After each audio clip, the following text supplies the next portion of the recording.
ഞാൻ നടന്ന വഴികളിൽ രണ്ടാമത്തെ കഥ എന്നെങ്കിലും ഒന്ന് കണ്ടെങ്കിൽ.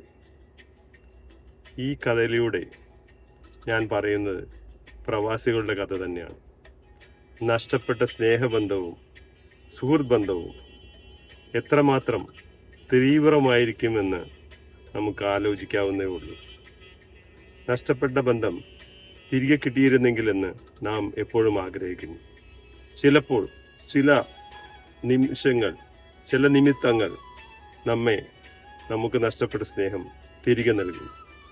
അങ്ങനെ ഒരു കഥയാണ് സണ്ണിയുടെയും ശേഖറിൻ്റെയും. ഇത് പ്രവാസികളുടെ കഥയാണ്.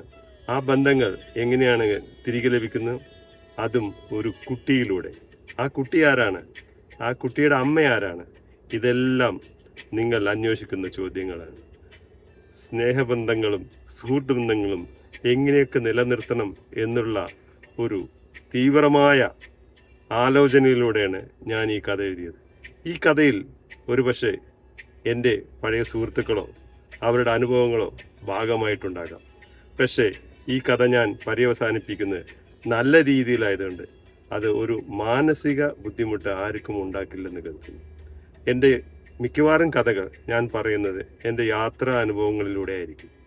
അല്ലെങ്കിൽ ഞാൻ കണ്ടെത്തിയ, ഞാൻ പരിചയപ്പെട്ട ഏതെങ്കിലും സുഹൃത്തുക്കളോ എൻ്റെ സുഹൃത്ത് വലയങ്ങളിലൂടെയോ ഒക്കെയായിരിക്കും എൻ്റെ കഥ സഞ്ചരിക്കുന്നത്. എന്തെങ്കിലും ഒന്ന് കണ്ടെങ്കിൽ കഥ കേൾക്കൂ, അഭിപ്രായം പറയൂ.